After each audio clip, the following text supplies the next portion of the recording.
Welcome to Bravehearts, the podcast dedicated to honoring heroes, both human and animal, personal heroes, national heroes, and unknown heroes. These courageous souls risk their lives so others can live, and it's our mission to give them the recognition and respect they truly deserve. These are the stories we want to tell. Stay tuned and be inspired. Hey, everybody, welcome back again. This is Michelle. And I'm Elizabeth. And this week, we're going to talk about a cave rescue. I'm so excited. Yeah, I was so excited to do this one, and I watched a documentary and I read a little bit of a book about it.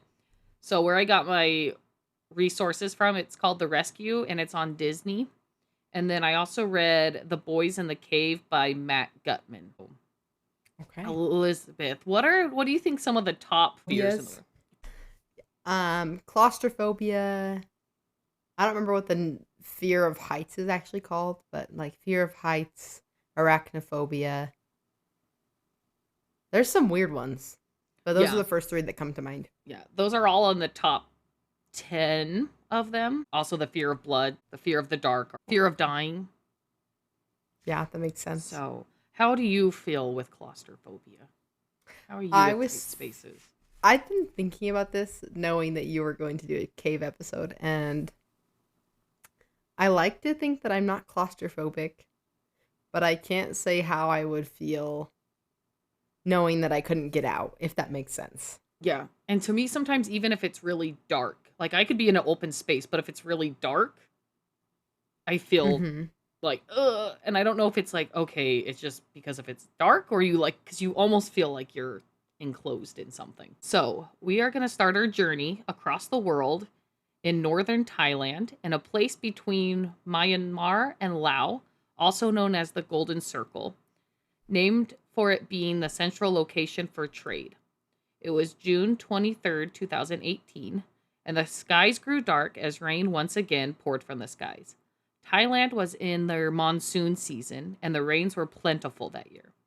So, for those who don't know, monsoon season is a seasonal shift in winds, which brings a significant change in precipitation. So, even in the hot summer, the residents of Mai Sai, which is the town we're going to talk about today, would hear the young men playing soccer and practicing. There are 48 boys, part of a league, who is headed by coach Naporit Guntowe, also known as Nuke. And I apologize now for some of these names, because a lot of them are foreign names and are hard to pronounce. So I'm trying my best. You have our condolences. Thank you. I was like, some of these are, man. How I felt saying Lex's name the other day. Yeah, you're like, yeah, there's a lot of letters. So these boys were separated into 3 age groups. There was the under 17, the under 15, and the under 13. The under 13 had a coach who was perfect for that age group. He was a former monk named Coach Eek. He was great with the boys and had compassion and patience.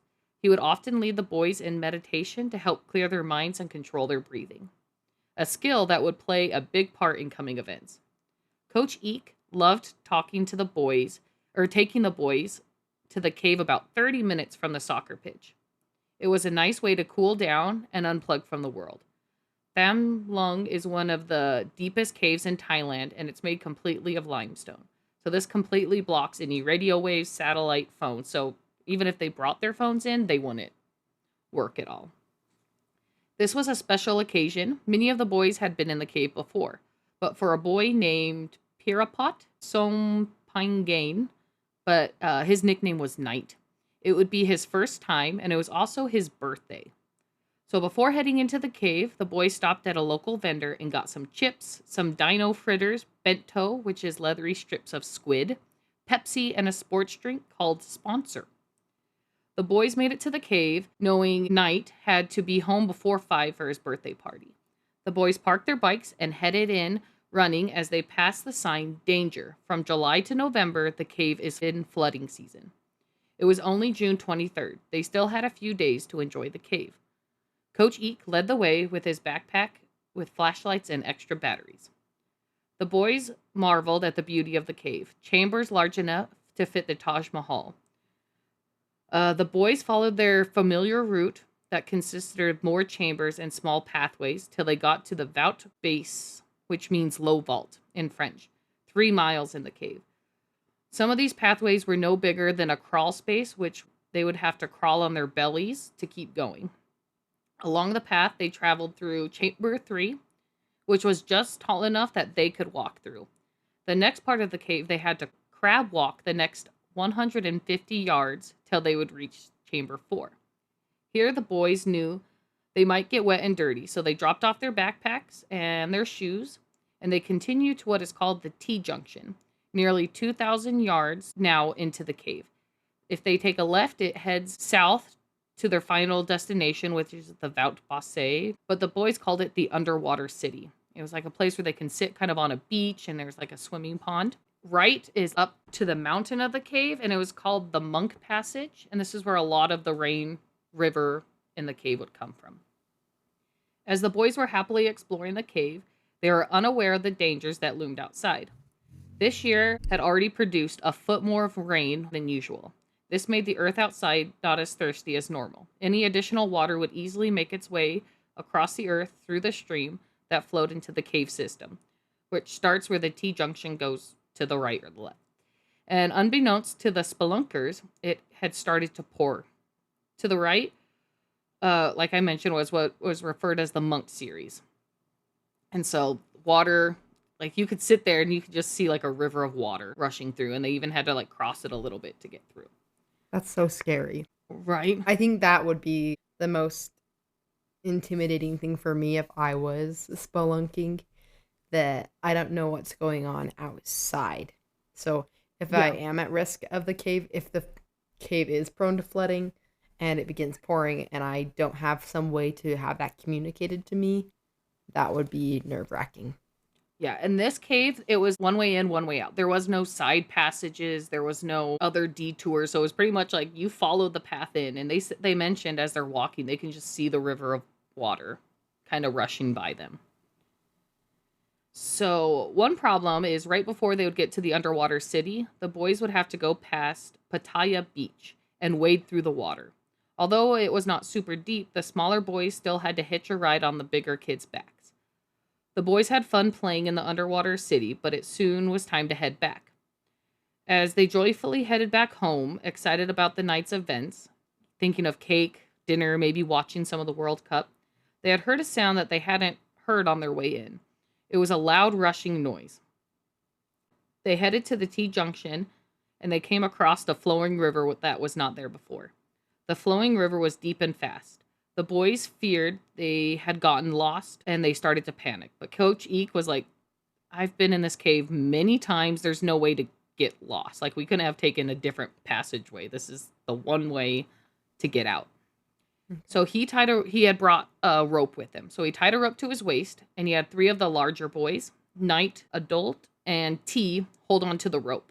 And he said he would try to swim down, and if he was able to get across, he would let them know. But if he's not, if he yanks it, that means they had to pull him out really fast.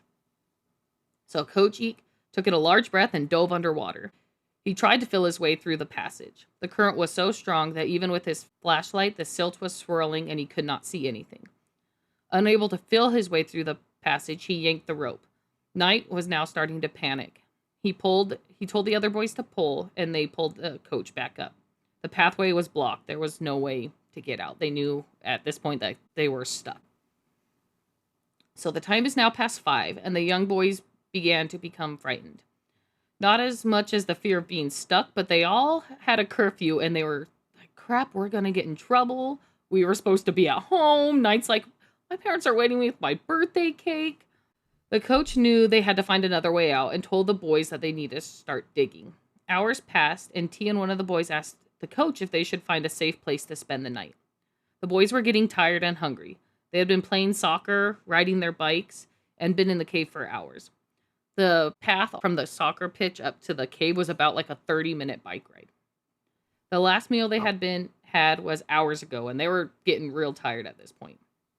So trying not to scare the boys, the coach told them it was probably just a tidal phenomenon and it would recede by the morning. So they made their way back by the morning. Yeah, they're like, it'll just spend the night, it'll be fine. I'd be freaking out if I was those right? boys. And remember, all these boys are under 13. Yeah. So they're all like young kids. They made their way back to Pattaya Beach, and Eek tried to keep the boys safe and not frightened. He prayed with them, and soon after his words of the prayer stopped, he could hear the soft echoes of the boys starting to cry. Soon, the calls of the worried parents bombarded Coach Knock. He did not know that they had planned this trip to the cave. He had never gone more than the entrance himself. So he had no idea. Yeah.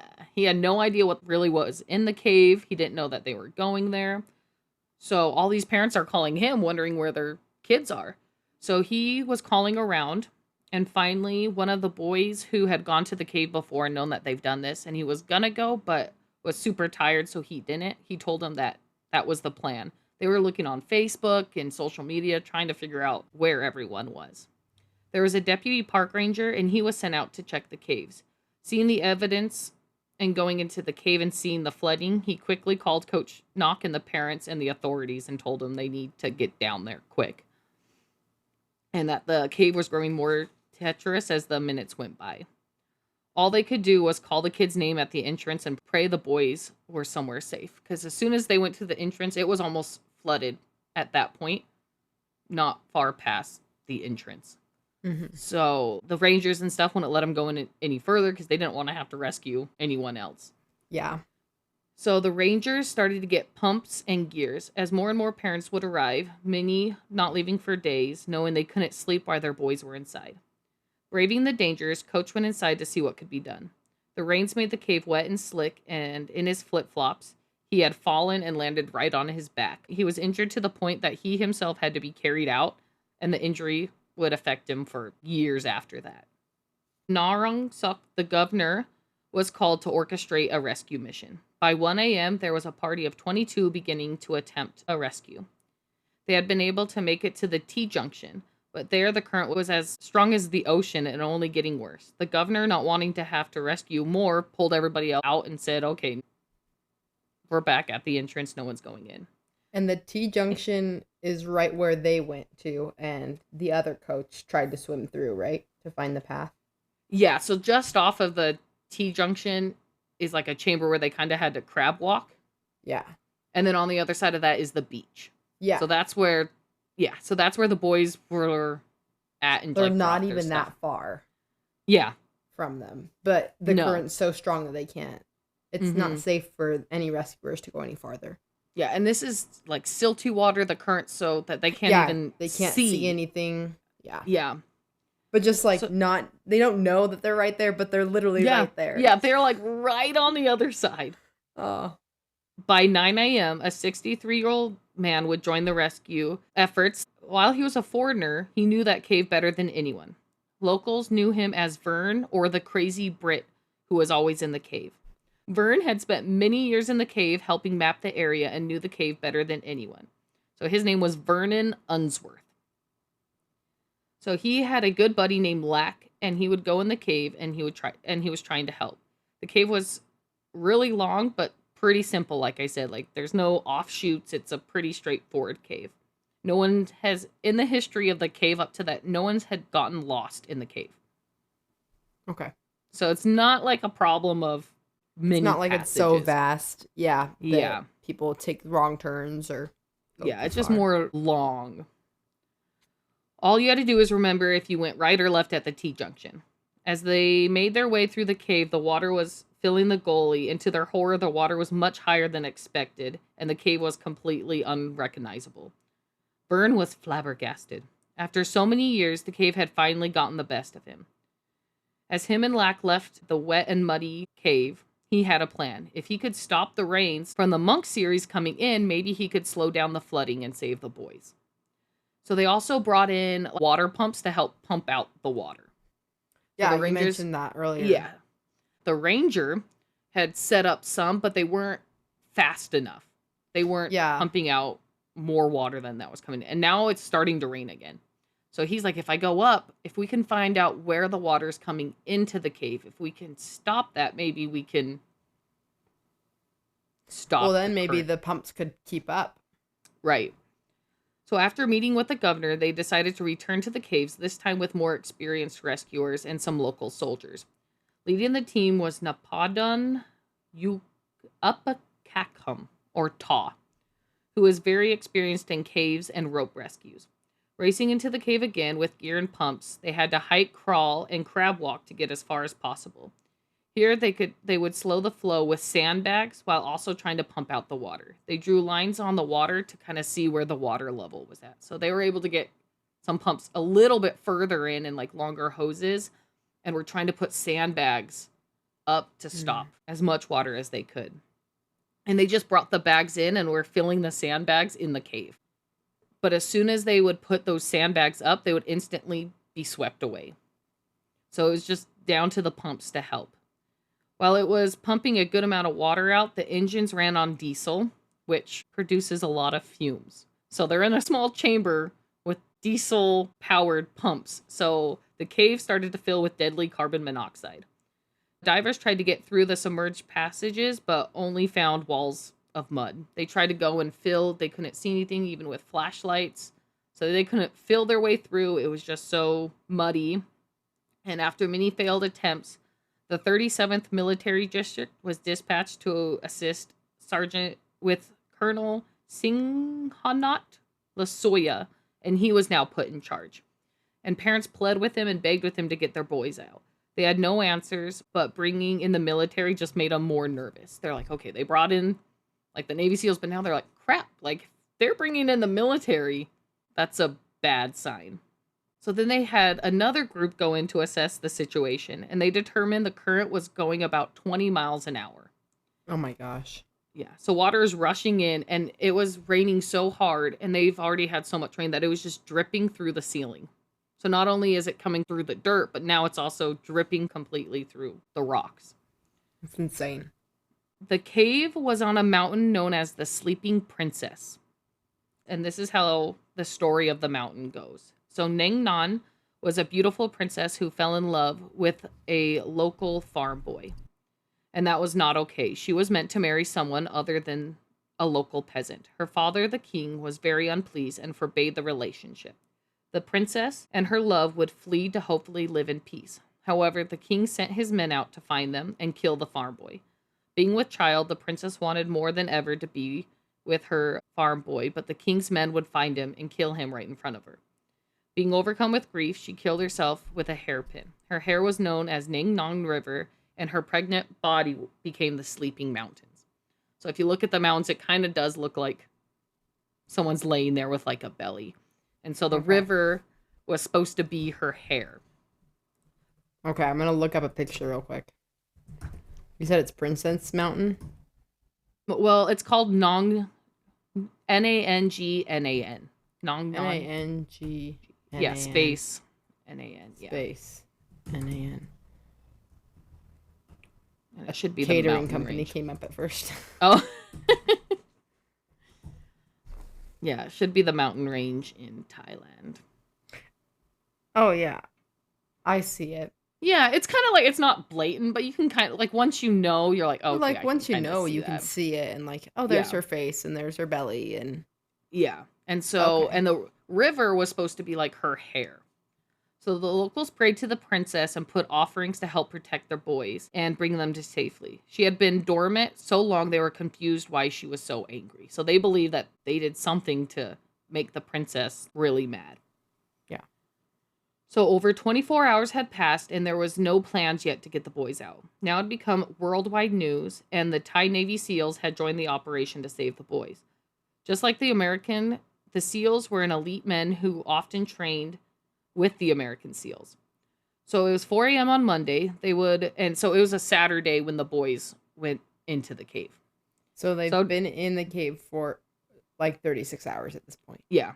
So now it's 4 a.m. on Monday. And now the SEALs are there. And they would arrive with air tanks and gear. They all thought it would be an easy mission. And they would just dive in and get the boys out. But the only problem is they were trained in diving missions like in the ocean. And cave diving compared to scuba diving in the ocean are two completely different things. Even their wetsuits were for tropical waters. And the water in the cave was a lot colder.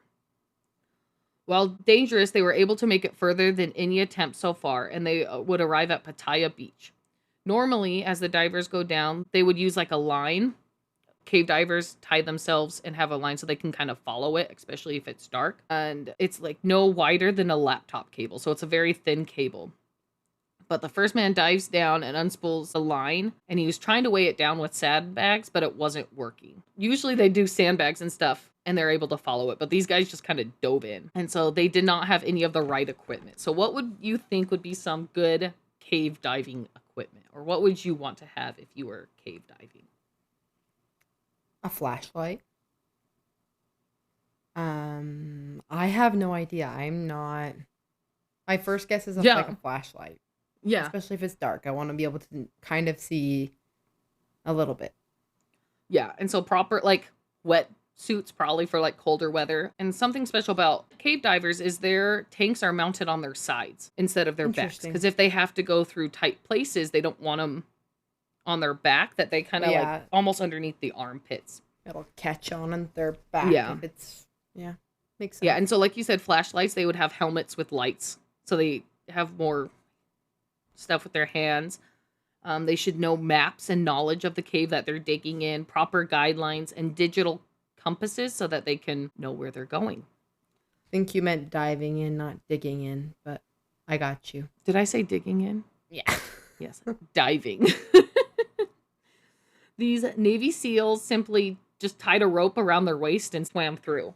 And so usually they would put them on spools so that they weren't like actually tied to it. But the Thai Navy SEALs just tied it around their waist and went through.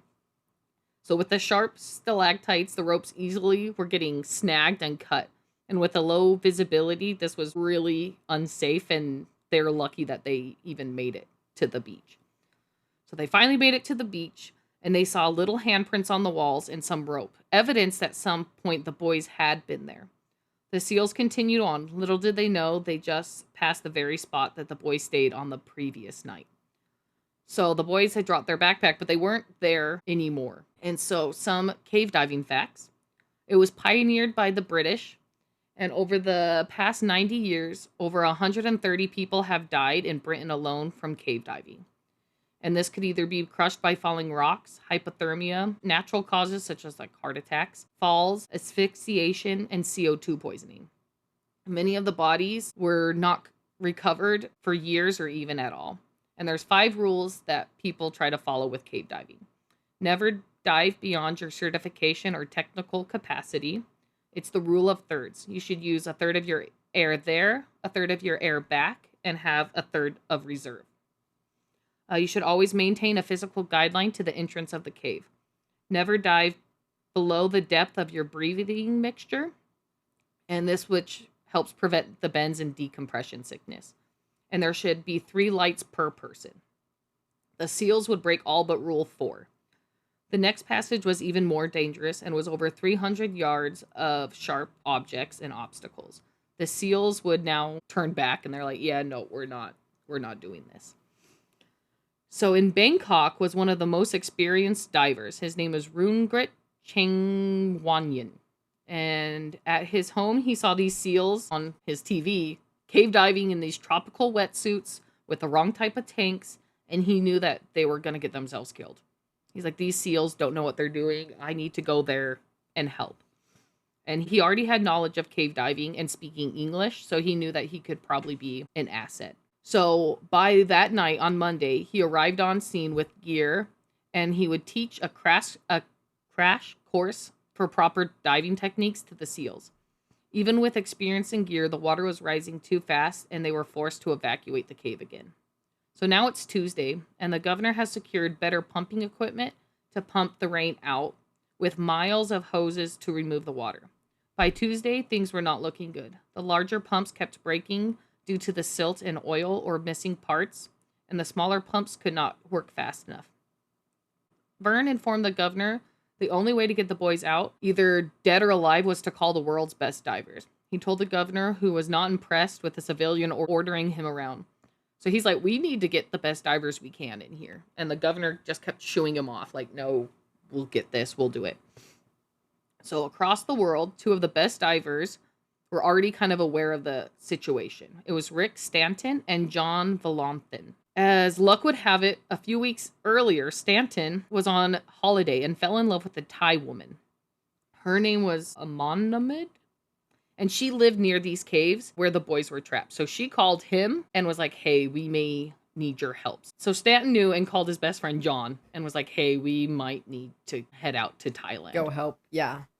So by Wednesday, there was 1,000 troops and more equipment being brought in.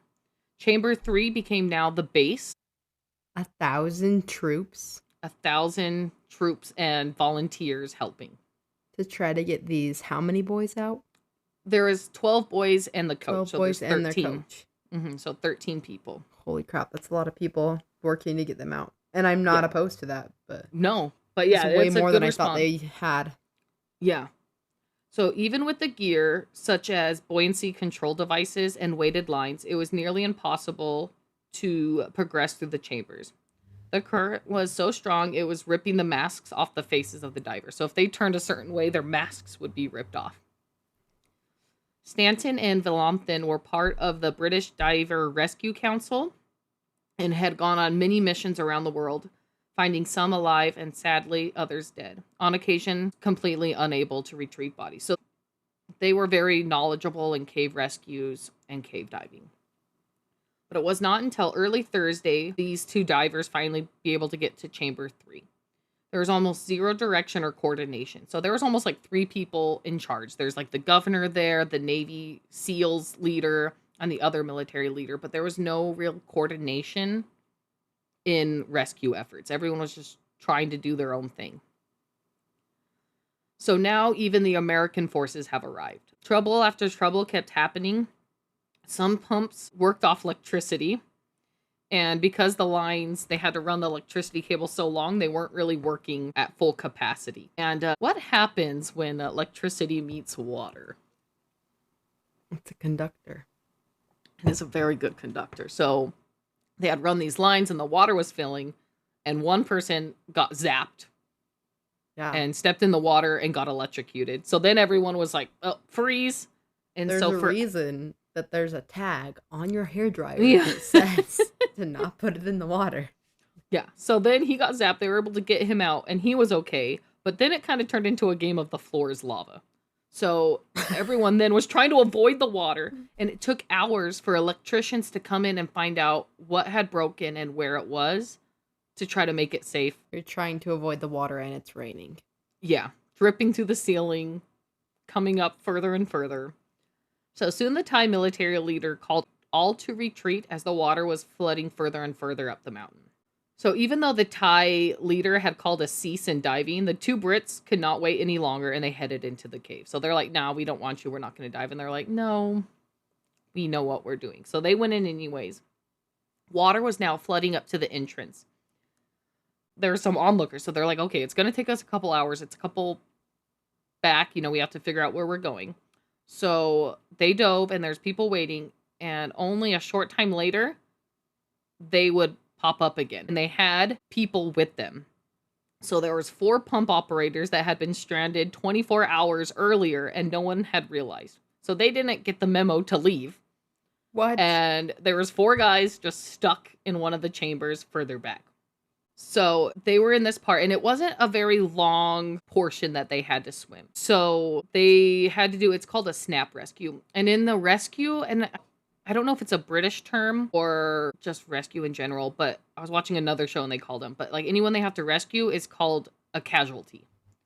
So even though they're not dead, it's like they're called a casualty. Mm-hmm. So they dove the guys out. It was 45 feet that they had to bring these men back.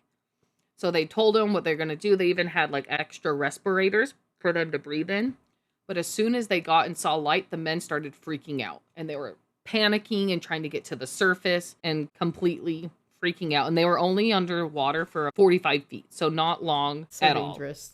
And Stanton said it was like an underwater wrestling match. So they were thinking, okay, if these grown men had this much trouble swimming 45 feet, how are they going to get the boys out that are probably going to have to swim in a passage that's 100 times greater than that? So they're like, swimming the boys out is not going to be an option. We can't, these are kids. How are we going to do that? Yeah. If these adults can't handle, I mean, it's not just the fact that it's swimming 45 feet, it's everything in conglomeration with it. It's the fact that they were only in there for 24 hours, but that they've been in the cave alone, and they know that it's flooding and that it's flooded, and they're finally getting out and they can see the light, they can see that it's right there, and just the adrenaline rush that would kick in, and then they're not trained, so it's not like they can stay calm. So then those boys, just imagining how they would react, I'm sure that would be more intense. Yeah, and it's like a human instinct. You see the light, you're underwater, you're going to want to try to get to the light. And there's also a language difference because only one boy knows English. That's true. And yeah, the Brits British. don't know They Thai. don't speak Thai. There's also going to be a language barrier. So they were told it would be weeks before they could dive in safely again. And so they're like, what are we going to do? It's going to be weeks before we can go in. So they kind of almost gave up and they started looking for flights home. What was the date? It was Saturday and this was Tuesday. So Saturday, it was like Tuesday, Wednesday. Do you know like what month? When did this happen? June. So June 23rd, 24th, 20. So it's still the end of June, like the 27th. Okay, but it's still been, it's been 4 days, 5 days. Yeah, so they're in there. They know the boys were at the beach, but the boys aren't no longer there. So they now. Yeah, so they know they're further back now. And they're like, well, it's still going to rain, so it's going to be weeks before we can go. And so the Staten was like, I guess there's nothing else we can do. Yeah, because the boys stayed at the beach for the first night, correct? Yeah, and then had moved further. So and then they had moved, unbeknownst to all the search and rescue, they had moved further into the cave. Mm-hmm.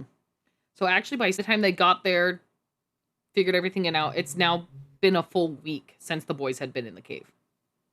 So when they dove, it had been a full week since the boys had been in the cave? No, so they had dove before, and then they were going to fly out, but one of his friends is like, can you please just stay a couple days longer? They begged him, like, we might need you, please. Can you just wait? So now it's been a whole week since the boys had entered the cave. Okay.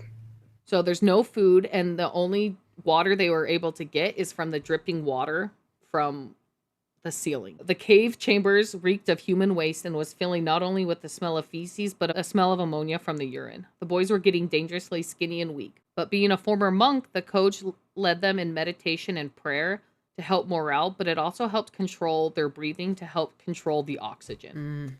So he was just trying to keep them calm and relaxed. So even his meditation was helping out mentally, but also for the oxygen levels. The coach also was smart, and he limited them to one flashlight at a time so that they conserve the batteries with the remaining light that they had. And he had them drink as much water as possible because the water was filling up. So from the time they got to the point, the coach said after he got rescued that it had risen 10 feet. So in the week, oh my gosh, where they were. So he just kept on having the boys dig and dig and dig in the back of it so that they had dry land to be on and also keep the boys busy. So back up on the surface, many different efforts were being used. They tried drilling a hole from the entrance from the top and just tried to see if they can dig down to find the boys, but it's so deep that it's impossible. Yeah, and I guess this cave is pretty well known, so it's mapped probably pretty well, but it's pretty deep, but then it's like, then you have to be in the exact right spot to hit exactly where they might be. Yeah. And some of the people were like, okay, there's been like sonars, there's been like other mapping things done, and there's nowhere where we can dig. Like, we would have found it. If there was another entrance to the cave, it would have most likely been found by now. Yeah. And so there's a man named Thanet, and he had come up with an idea of diverting the water completely up the hill and digging and drilling so that the water could be completely diverted a different way. But the governor and stuff wouldn't listen to him, so he went up by himself, and he started digging and diverting the water, and this would lead to 2 million gallons of water per hour being diverted. 2 million gallons an hour? Yeah. Oh, wow. Yeah, That's so a it lot of was water. Yeah. So things were getting frustrating because no one was in charge and it was hard to get everybody in the same room to make any plans. So by Sunday, July 1st, so it's been like 8 days, the Americans and Thanet lowered the water table by 24 feet. So the Americans went and helped this guy divert the water. So they were able to lower the water by 24 feet. Wow. Yeah. Holy So crap. by then the whole cave entrance was flooded. So they were able to get it back down. And so diving operations would be able to start again. So now, thank goodness that they stayed Yeah. to be able to help. So soon with talking with the locals and diverging more water with pumpings and blessings, the water was like kept on getting lower and lower. So now using ropes, and another diver, Ray Minute, was able to lay a thick rope from chamber 3 and was able to get it to the T-junction. So now they had a line for future divers to get through. Now, this diver and Stanton and Villanthan, they would always be arguing. It wasn't very cordial with everybody. The Thai governor didn't like the Brits coming in to try to help. He didn't like the military there. So everyone was almost fighting through this whole thing. And there was beef between these two divers, and they just never really got along. So Stanton and Villanthan were begged. So they were begged to stay. And so from where they were to the beach, it would probably be 8 hours worth of diving and laying more rope. So from the T-junction to Playa Beach, it was an 8-hour dive. So, and Playa Beach is the first beach that the boys were at, right? Mm-hmm. It's not even where they're at. Free. Right. Yes. Yeah. That's a long time. Wow. Yeah. So they had about 250 yards left. So they're at the Playa Beach. They're like, okay, they're swimming through. They had about 250 yards left of their line, and they were starting to run low on that first third of their oxygen. So they were like, we only have a little bit of time left. So, but they decided to go a little bit further, and they both looked up and saw an air pocket. And another rule is if you see an air pocket, you go check it out. Just in case anything happens, it's good to know where an air pocket is. To know where it is. So upon surfacing, Stanton took off his mask and was immediately met with the smell so strong he thought it was death. He's like, I smelt death before. This is what it smelled like. So he's like, crap, we found the boys. It's been 8 days. They probably passed. Stanton got there and he took off his mask. And then they heard voices.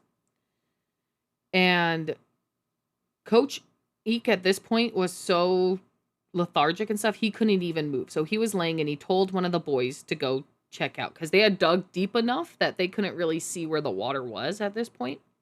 So he's like, okay, go check what's going on. And his name was Mick. So Thampton and Stan brought a GoPro with them. And so when they came up and heard the voices, they started recording. And so there's video recording of when they first met the boys. Wow. So they were so excited. The boys speaking in Thai and were excited. Oh, like there's humans. Like they thought they were going to get rescued. And the boys kept begging for rescue and begging for food. And Stratton and they had to tell him like, we can't get you out today, but we know where you are. We'll come back. We'll come back. But the boys just kept on talking to him like, please just give us food. But they were want to get out. They've been in there for 8 days. Yeah. And so it's kind of the rule when you're doing a rescue. They said you don't approach the casualty because if you approach them, they're going to want to get rescued. They can dive on you. They can jump on you. They can hurt you trying to get rescued. So they kind of stayed back, but they noticed how calm the boys were. So then they actually did approach the boys and talk to them. And the boys kept on asking, how long have we been here? How long have we been there? And so Stratton said for 10 days, and he held up 10 fingers. You are very, very strong. Very strong. So as the rescue at this point? Yeah, so at this point now they've been 8 days. So confused. Yeah, so it's kind of hard to follow. It was hard to follow the timeline of this because it never like said, okay, the next day. It would just like mention some stuff and sometimes go back. And then it would change the date and then it would change the date. Yeah. So now 10 days. So now it's been 10 days. So now it's like Tuesday again. 3rd or 2nd? Yeah. Yeah. Yeah, they just noticed how extremely calm the boys were. And so one boy was able to speak English. And so the boys kept telling him, tell him we're hungry. Tell him we're telling him. He's like, I told him. So they had not brought any food. One of the divers, I forgot which one mentioned it, said he had like a Snickers bar in his pocket, but he didn't know how the sugar would affect him. They haven't eaten in 10 days. And there's 13 people with one bar. So he told the boys that they would return back tomorrow with food and rescue. And they spent 20 minutes with the boys trying to make them more comfortable. And as they were leaving, all the boys came up and gave them hugs. And the Brits were just hoping that this wouldn't be for the last time. Because they're like, we don't know how we're going to get these boys out. I mean, there's not really a plan at this point. Mm-hmm. And it seems like there really hasn't been a plan at all. Really, yeah, there really hasn't. So upon returning and bringing the news of the 13, so they even showed them the GoPro. Everyone was happy. There's tears of joy and excitement ring out across the camp and the world at this point, because there's news people everywhere. But the Thai were actually angry at the Brits. They were saying that they needed to find them, but come back and let the Thai go find them first. Because now there's evidence that they didn't find them first and these foreigners found them. So that was a big... So political. Yeah, it was a big deal. So not very well planned. The SEALs were like, well, we got it now. And so the SEALs went down there to get to the boys. And they brought some water and some blankets and stuff for them. But by the time the Brits, they went down there, they don't know how to cave dive. So they used and burned a lot more oxygen than they were expecting. So some SEALs went down there, brought some food, but they were out of oxygen by the time they got to the boys. So now there's four SEALs. SEAls. They're stranded. Yeah. So, and they had barely brought enough food for them. They brought like gel packets for them to eat. So then it was up to the Brits to go rescue them again. And they're like, how are we going to get them food? Like certain foods, it weighs too much to put in their freezer bags. How are we going to do this? So they went around, and especially the Americans had a lot of MREs, or meals ready to eat, which are pretty light packaged, used to give enough calories to military men in combat. Yeah, and that's what they fed the animals with in the Baghdad Zoo. Exactly, yeah. So they had all these MREs, but they were getting fed pretty good out there, like the Americans and everyone, so they hadn't needed to use any of their MREs that they brought. So they loaded up and went around and gathered a whole bunch of MREs, batteries, and more supplies that they could take to the chamber. And they also brought some letters, and they brought a machine to help measure the oxygen levels. So then the divers went back, and it was currently at 15%. Anything less than 19.5 causes decreased ability to work in a strenuous environment. And under 14% is where you start to kind of get a little loopy and turn blue. Oxygen and not deprived. Yeah. Oxygen deprived, yep. And so they said it could be kind of skewed because they weren't able to calibrate it in fresh air and then bring it in. And so they said it could have been a little bit higher than 15, but either way, it's not good. Either way, they need to get out of there. Yeah. And the boys mentioned and kept on mentioning that they could hear kids playing and like chickens. And so the Thai were like, oh, that means there has to be another entrance. But the Americans and Brits were like, no, cave noises sound weird with the echoes. And they have been in there for 12 days now, 10 days now. Like, they are probably not hearing what you think they're hearing. They could also be hallucinating. Yeah. Yeah. So the Thai were convinced that they could dig down and that there was another passage to them. And so they knew that, yeah, the Brits and Americans were like, no, that's not possible. But that's what the Thai's rescue efforts were now focused on, was finding this entrance and digging. And then they decided, well, let's just wait till the rainy season's over, and then we can just walk them out. Hold on. The rainy season goes until like the middle of our fall, like October. So they would be in there for months. Yeah. And they were like, okay, by December, we could probably get the boys out. Because after the rainy season stops, then the water has to recede. So they're like, well, we'll just wait. We can just keep diving in food. You can just stay there for 6 months. Mm-hmm. Okay, well, yeah, they can have food, but what about their oxygen? Yeah. They're going to die if you leave them there for 6 months. So the Brits and the Americans were getting angry because they're like, you can't dive to get them. We can't leave them till December to get them out. They would be dead. And so between the Americans, the Brits, and they called them the Euro divers. There was a couple other groups of divers that had come in, and they called them the Euro divers. They were like, okay, we have to figure out a plan. And so figuring out plans, they figured they had a 80% fatality rate, meaning probably 10 of the boys were likely not going to make it. And they kept on just trying to come with many ideas, but they knew for sure that they couldn't dive them out. So the more experienced divers were like, okay, well, what if we restrain them? But then they're like, okay, if these men that could swim on their own would have a hard time, how are we supposed to restrain these boys and them not freak out? And then they can't help swim either. Exactly, yeah. And so they were like, man.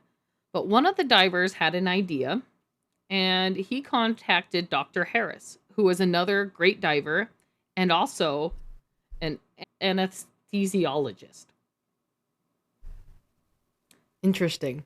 So, what do you think the plan would be with this? My first thought, honestly, is actually nitrous oxide, laughing gas, happy gas. You're on the right path. So the new plan was to sedate the boys.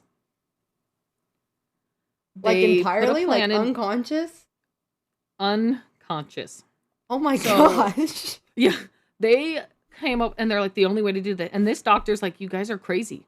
You can't fully sedate 13 people and drag them through the water. That seems so unethical. Right.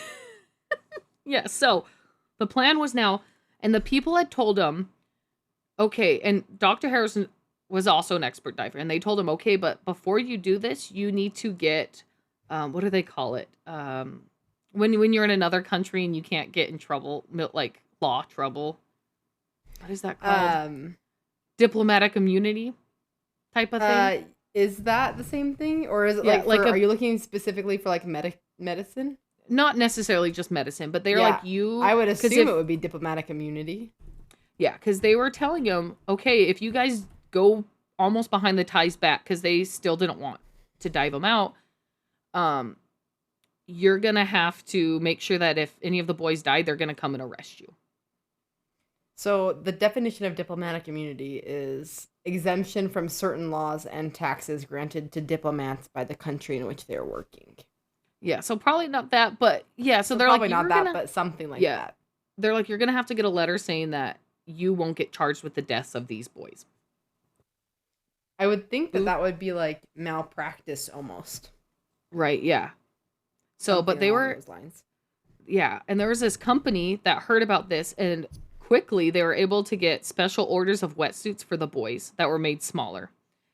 And masks because a lot of, they have the rebreather, so like you have to breathe and stuff with it, but they were able to get masks. So they got masks that would constantly supply oxygen.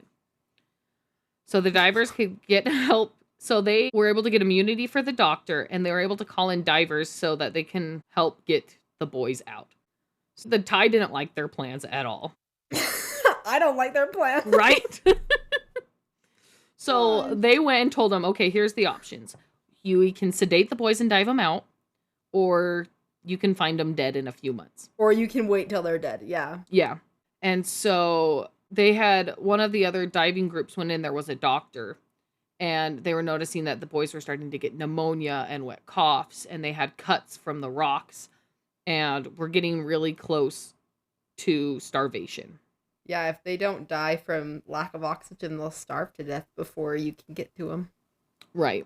So they had monks come in, and they offered prayers. And one monk went up and said that the cave spirits wanted a buffalo, a cow, and the life of 2 men. And the Thai didn't really know it at this time because they kept it secret. But one retired military guy went to go help. And while he was swimming, he got stuck or tangled somehow. His buddy that was diving with him just looked over and he was frantically trying to find his mask. Regulator. But unfortunately, he didn't, and he had died in the cave. And so that was in the process of trying to rescue these boys, he had already died. Yeah. there was one life there, but some other monks came in and they're like, okay, we don't have that. But how about we bring you a wild boar, a white rabbit, and 13 chickens to represent the 13 people in there. And they had them live tied up in front of the cave entrance. And so they were hoping that this sacrifice would work. So day 16 was the first rescue attempts of them sedating the boys. So they brought 3 pre-dose syringes and they would have to give, because the dive was so long, they would have to come up surface and give the boys another round of sedation to get them out. Because it's going to be about 8 hours of them diving. Holy crap. Yeah. So they came in and they talked to the boys. And the day before, they told the boys their plan. They said, this is what's going to happen. Here's how we're going to do it. You can either wait or we can sedate you and bring you out. And all the boys chose that they wanted to be sedated and brought. So the boys were like fully aware of what was going to happen. They had all the boys get geared up with their suits and everything. And they first gave atropine to them to help calm them down. And then in the other leg, gave them a dose of ketamine. And then they had to tie the boys' hands behind their back so they wouldn't get caught as they were diving. The men mentioned how hard it was to tie these kids' hands behind their back, put a mask on, and then push their heads and shove them underwater. They said that was so hard to physically be able to get themselves to push a sedated person's head underwater. Even though they know that they have masks on. Mm-hmm. They're like, it was so hard because they were like, you could see the kids sleeping and they were just like, we have to shove these kids who are hogtied almost under the water. Yeah.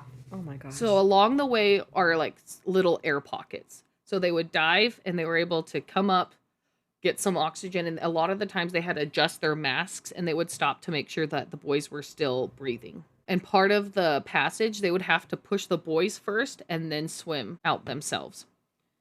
So the first day they were able to get 4 of the boys out alive. They were expecting 80% death rate. So the first day that they were able to get 4 boys out was awesome. So are there 4 different divers getting these boys out? Or is it just the 2? Yeah. They had 4 divers. So they called in as many divers as they could. And even the SEALs that they were able to kind of train to try to do this. So they got 4 boys out. And then that same day, they were actually able to get 4 more boys out. So day 18. So the first day, they got 8 out.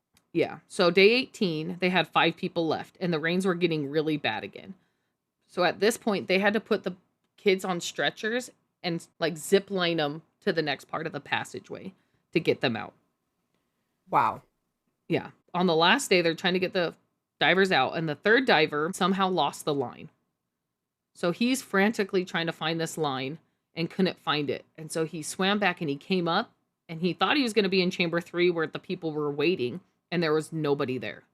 So he's like, did I find like another passageway? And he was really worried. The boy didn't look like he was breathing at all. He was starting to turn blue. So he tried to flip him over and put the mask on and do everything he could. And then a couple minutes later, the 4th diver came up right next to him. And he had realized that he had gone back instead of going forward. And so they were able to kind of readjust him and get the boy breathing right. And was able to get back. So the last boy, which they mentioned, like, I'm not sure why they left him as last, but the last boy there was the smallest boy. And none of the masks were fitting him. They tried to put the mask, but they weren't sealing right. So they're, what are we going to do? Luckily, they had brought this other type of mask that was kind of smaller. And even that didn't quite fit right, but they're like, this is going to have to do. And so they put the mask on him and were able to get him out. So it took 2.5, 3 days, but they were able to sedate everybody, dive them 8 hours, and get out. And all the boys and the coach survived. Now, Elon Musk, during this process, someone tweeted Elon Musk and said, like, what can you do to help us? And they're like, he's not going to answer. But actually, Elon heard and was like, oh, we can try to help get these boys out. So he had people from SpaceX and his other places try to find different ways that they could help get these boys out. And so, yeah, so it was it was the day before they had the plans to sedate him, but it was the day before. They had made this pod that you could put oxygen tanks on the side and it would fill up with oxygen, and it was just like a small little pod that they could hopefully put the boys in, dive, the boys could breathe, and they can just kind of like push it through. Interesting. That's cool. Yeah. And he said they had built a prototype, and he was like, I can have these built and sent to you by the next day. Wow. And so he did have a prototype, but the divers were like, it's a great thought, but it's not going to work because the cave is too narrow. There's too many things in the way. And like, what happens if with all the carbon monoxide? So while it wasn't going to work, Elon himself, though, flew to Thailand and went to the cave. Wow. To see like what it was doing. And by the time he got there, they were getting the last people out. Wow.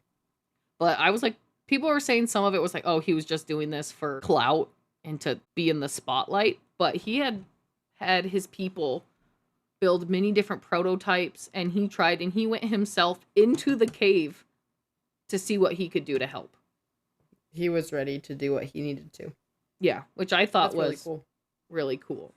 Yeah, so a few days later, the whole cave would actually be completely submerged. And a few weeks later, the town flooded. And it was 8 months before the entrance of the cave was accessible again.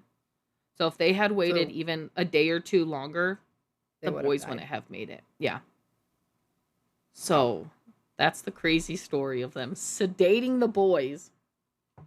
That's crazy. And getting them out. I remember when this happened, and I remember like following it on social media. I didn't like super dive into it, but so I didn't know that they sedated them. Yeah. And they kind of kept it hush hush from what I understood, but I mean, the ethics behind that's questionable. Yeah. But everyone survived. It did. It worked, and they're all alive, and yeah. That's so crazy. Yeah. So amazing.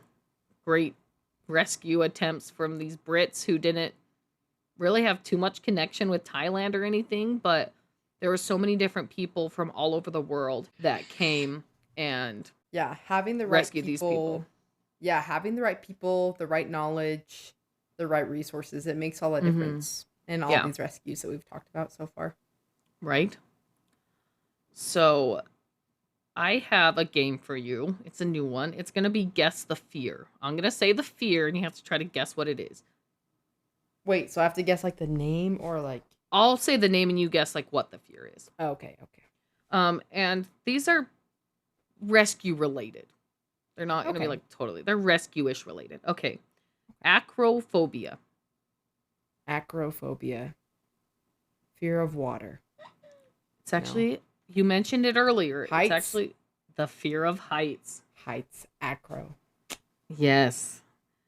Thalassophobia. What phobia? Thalassophobia. Thalassso phobia. Thalassophobia? Mm-hmm. Is that the fear of my messy garage? Almost. The fear of large bodies of water. Oh, okay. Almost. Hylophobia. Hylophobia? I'm trying to use the little Latin knowledge. Latin, it's not really helping. Hylo? Mm-hmm. Hylo. The fear of the word hello? The fear of wooded areas. Oh. Yeah. Interesting. I have some hylophobia when I'm alone. Yeah, right? Alone in the woods. Selachophobia. Selachophobia? Sure, we're gonna go with that, yeah.